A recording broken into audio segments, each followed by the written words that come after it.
The Xbox Series and PS5 consoles are still a fairly rare commodity in stores and sometimes nearly impossible to find online, and this generation nothing has been more hot, hard to find, and in massive demand than new gaming hardware. With scalpers and shortages plaguing the buyer's market, the Xbox and PS5 have been running neck and neck, trying to get a foothold this generation, and PlayStation is up against a monster of an obstacle to beat the Xbox, something we haven't seen in over a decade.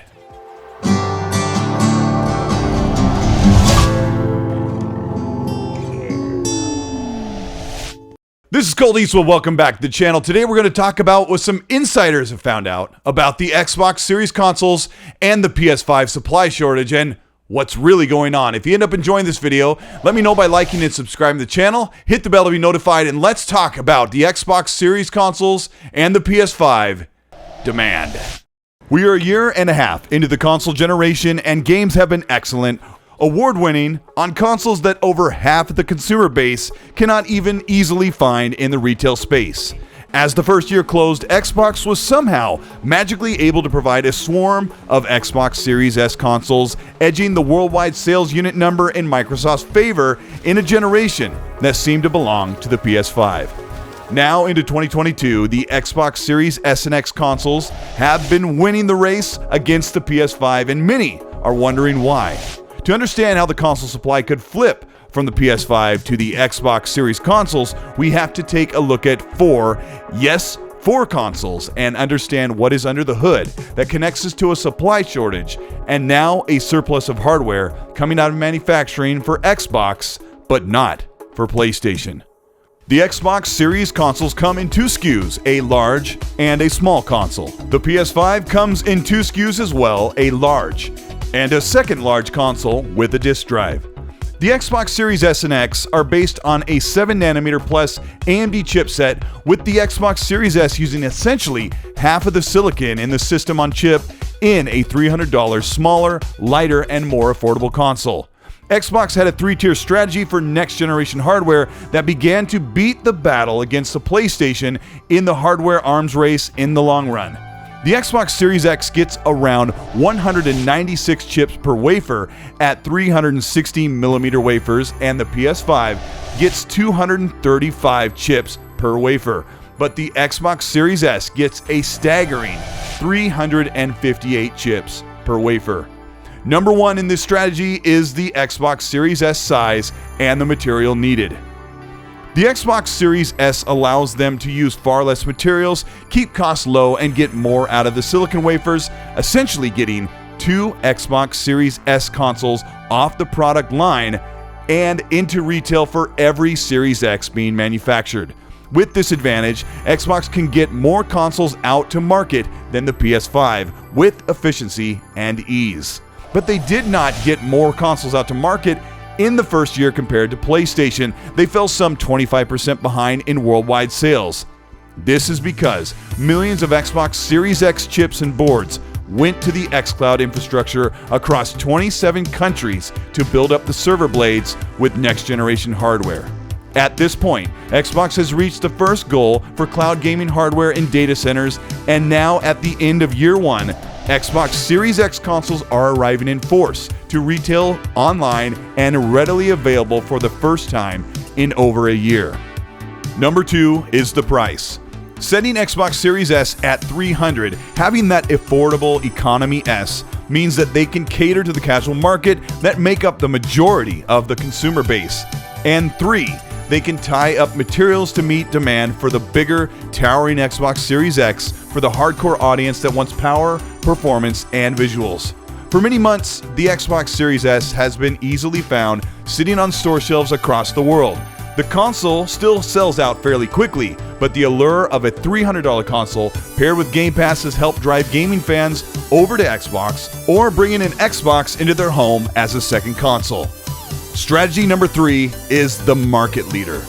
AMD builds the chips for both the Xbox Series and PS5 consoles, and Sony and Microsoft are vying for AMD's business to supply the consoles with the hardware they need.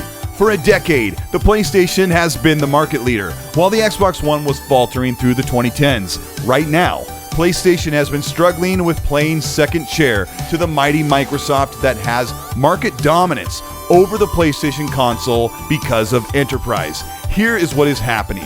PlayStation has partnered with AMD to receive a supplied amount of AMD chips on the wafers, as AMD manufactures chips for a myriad of desktop, laptop, tablet, and business servers across the planet. Xbox has the express partnership to receive top priority over the PlayStation because, simply put, no matter how popular or in demand the PS5 is, Microsoft does far more business with AMD products than PlayStation can ever hope to achieve. Microsoft uses AMD products in their flagship Surface tablets and PC, and data centers in and outside of cloud gaming. AMD is getting far more business and revenue from Microsoft and Xbox products than PlayStation, and as much as PS5 leadership demands, they will have to wait far behind Xbox as they are generating far more silicon wafers and chips for Xbox and their associated products and partners. And these decisions are at least 6 to 9 months in advance. Phil Spencer asked Lisa Su, the AMD CEO, what they can do to get more console chips, and that was about a year ago. And the TSMC, where they build the chip wafers, were fully booked for 6 months in advance at a time, so AMD could change their wafer allocation at the end of the first year of the console launch. The 7nm chips take some 3 months to be made, which is why now we're seeing the PS5 struggling with supply more than the Xbox, and the Xbox is being supplied with far more consoles.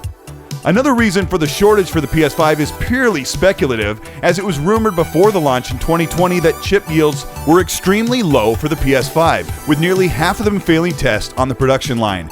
The head of PlayStation at Sony dismissed the rumor, saying that manufacturing results were never shared with partners or investors. But it stands to assume that the PS5 chips have a higher failure rate than the Xbox Series S and X chips.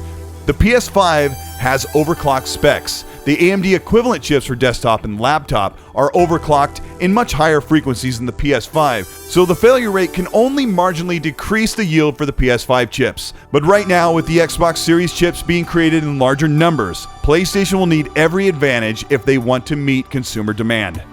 It's important to understand that Microsoft is not flexing financial muscles to AMD to get priority over the PlayStation. The allocation of wafers and chips from the silicon is a very demanding and sharply decided process across needs for any product that requires processing in the home and elsewhere. Microsoft is not paying for extra priority. They are simply more advantageous for a customer for AMD that will get far more profit margin across multiple products, thousands more than the 2 PS5 SKUs that PlayStation offers up as a supplier. Looking at the momentum of the Xbox Series console supply coming in and the PS5 lagging behind globally each month some 25 to 50%, it shows that PlayStation will not see an uptick in hardware production until early 2023. And at that time, Xbox will have closed the gap on a platform that does not wholly rely on hardware sales to gain a foothold in the gaming market, with exclusives on PC, Game Pass bringing in millions per year, and an affordable console that plays the same games nearly everywhere you want to play. This is Colteastwood. Thank you so much for checking out this video. I had a friend, Gustav, message me on Twitter and give me some of this information that sparked my interest into researching what's going on and why the PlayStation consoles are falling behind. Also, Nick from Xbox Era said in his podcast, which I'll link below in the description, that he has heard that the uptick of Xbox consoles is due to their market dominance, as I explained in the video. So it really looks like it's going to be a difficult situation for the PS5 if they can't get a hold of more consoles. But regardless, all 4 consoles are doing incredibly well and they're selling, and as Phil said, they wish they could make more consoles because they are not meeting demand even with them being in retail. But it's been a very difficult and different situation for console consumers like me. I'm glad I got my consoles day one. If you ended up enjoying this video and learned something about the system process, the silicon and the wafers and the yields and shortages of supplies and marketing and all of that crazy non-gaming goodness that leads to goodness, let me know by liking and subscribing to the channel. Hit the bell to be notified of new content. If you want to further support the work that I do here on the Colteastwood channel, you can hit the join button below, somewhere over there, and you could also join the Patreon. Both of those get you early access to videos before they go live to the public and enters you into monthly giveaways for merch of your choice. But I want to know what you think about the console shortages. Did you get your PS5 or your Xbox Series console by now? We are nearly a year and a half in. I'd like to know in the comment section if you got everything you wanted. If you're waiting, let me know. And while you're there, I mean, this is kind of some console war stuff when you're looking at one beating the other and then one coming back and one trying to make a comeback. It's been crazy, but remember, as always, please be nice.